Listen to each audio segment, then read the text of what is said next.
নমস্কাৰ আজি হৈছে 11 এপ্ৰিল গোটেই অসমৰ লগতে ভাৰতৰ বিভিন্ন প্ৰান্তৰ পৰা যুগুত হৈছে কেইবাটাও গুৰুত্বপূৰ্ণ খবৰ মুখ্যমন্ত্ৰী হিমন্ত বিশ্ব শৰ্মাৰ কেইবাটাও বিস্ফোৰক মন্তব্য যে মন্তব্য প্ৰতিজন অসমীয়াই জনাটো বহুত জৰুৰী ইফালে নিৰ্বাচন পাৰ হোৱাৰ লগে লগেই শ্যামকানু মহন্তই আবেদন কৰে জামিনৰ আৰু অতি শীঘ্ৰেই জামিন লাভ কৰিব পাৰে শ্যামকানু মহন্তই হয় মোৰ তিনিটাকৈ গুৰুত্বপূৰ্ণ খবৰ আপোনালোকৰ কাৰণে আনিছো এই তিনিটা খবৰে প্ৰতিজন অসমীয়াৰ বাবে বহুতে গুৰুত্বপূৰ্ণ গতিকে এনেবোৰ খবৰ নিতেও পাই থাকিব হলে আমাৰ এই চেনেলটো সাবস্ক্ৰাইব কৰক আপুনি ফেসবুকত চাই আছে যদি পেজটো ফলো নিশ্চয় কৰিব লগতে আজিৰ এই ভিডিঅ'টিত এটা লাইক কৰিবলৈ নাপাহৰিব বলক আৰম্ভ কৰিছো আজিৰ প্ৰথমটো গুৰুত্বপূৰ্ণ খবৰ তিনি গগৈৰ সূত্ৰক লৈ মুখ্যমন্ত্ৰী হিমন্ত বিশ্ব শৰ্মাৰ তীব্ৰ মন্তব্য তিনি গগৈৰ নামত আহোম সমাজক বিভাজন কৰাৰ চেষ্টা কৰিছে অসমৰ ৰাইজে গ্ৰহণ নকৰে এই তিনি গগৈৰ ধাৰণা হয় ইয়াক লৈ মুখ্যমন্ত্ৰী হিমন্ত বিশ্ব শৰ্মাই কেইবাটাও মন্তব্য কৰা দেখা যায় সবিশেষ জনাইছো ভিডিঅ'টি অলপ স্কিপ নকৰিব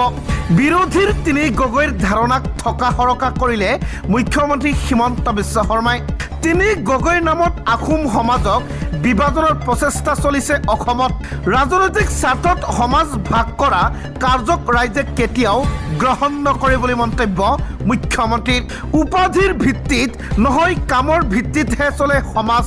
চুকাফা শংকৰদেৱৰ একতাৰ মাজত বিভাজনৰ স্থান নাই বুলি মন্তব্য কৰে হিমন্ত বিশ্ব শৰ্মাই বিজেপিৰ জয়ৰ ধাৰা তিনি গগৈৰ ধাৰাতকৈ বহু ওপৰত গগৈ নোহোৱা বিজেপি প্ৰাৰ্থীও লাভ কৰিব অভিলেখ সংখ্যক ভোট গগৈ নোহোৱা বিজেপি প্ৰাৰ্থীও লাভ কৰিব অভিলেখ সংখ্যক ভোট বুলি মন্তব্য মুখ্যমন্ত্ৰীৰ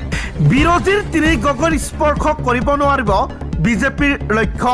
অখিল গগৈৰ তুলনাত তৰংগ গগৈৰ কামৰ মান বহু আগত বিজেপিৰ গগৈসকলেও নিৰ্বাচনত দেখুৱাব অভাৱনীয় চমক তিনি গগৈৰ ধাৰণাটো মানুহে বেয়া পাইছে বিৰোধীৰ তিনি গগৈৰ ধাৰণাক থকা হৰকা কৰিলে এইবাৰ মুখ্যমন্ত্ৰী হিমন্ত বিশ্ব শৰ্মাই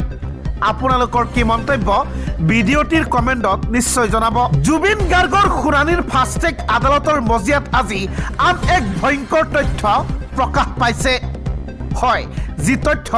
আপোনালোকে জানিলে চকু কপালত উঠিব মেনেজাৰ সিদ্ধাৰ্থৰ বাবেই জুবিন গাৰ্গে নিৰ্মাণ কৰিব নোৱাৰিলে খাৰগুলিৰ ঘৰটো লাখে লাখে টকা আত্মহত্যাৰ তথ্য পোহৰত আহিছে আদালতৰ মজিয়াত হয়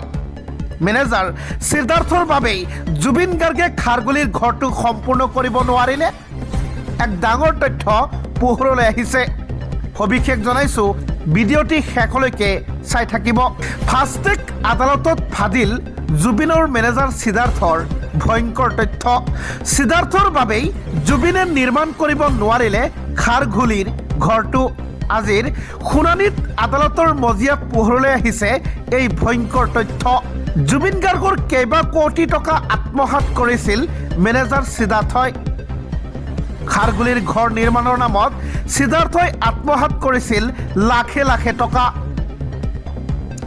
বাসগৃহৰ নামত 70 লাখ টকা ঠিকাদাৰক দিয়া বুলি জুবিনক কৈছিল সিদ্ধাৰ্থই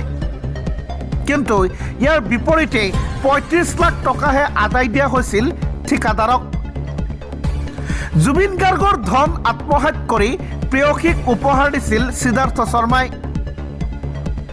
SIPৰ বাবে মাহে 30,000কৈ প্ৰেয়সীক দিছিল মেনেজাৰ সিদ্ধাৰ্থই জন্মদিনত স্কুটি সোণৰ আঙুঠি প্ৰেয়সীক উপহাৰ দিছিল সিদ্ধাৰ্থ শৰ্মাই সিদ্ধাৰ্থ শৰ্মাৰ মহাবীৰ একুৱা মুকলি কৰি দিয়া নিদিয়াক লৈ শুনানি উচ্চ ন্যায়ালয়ে মহাবীৰ একুৱা খোলা নুখোলাৰ কৰ্তৃত্ব দিছে আদালতক জুবিন গাৰ্গৰ অধিবক্তাৰ এই ডাঙৰ মন্তব্য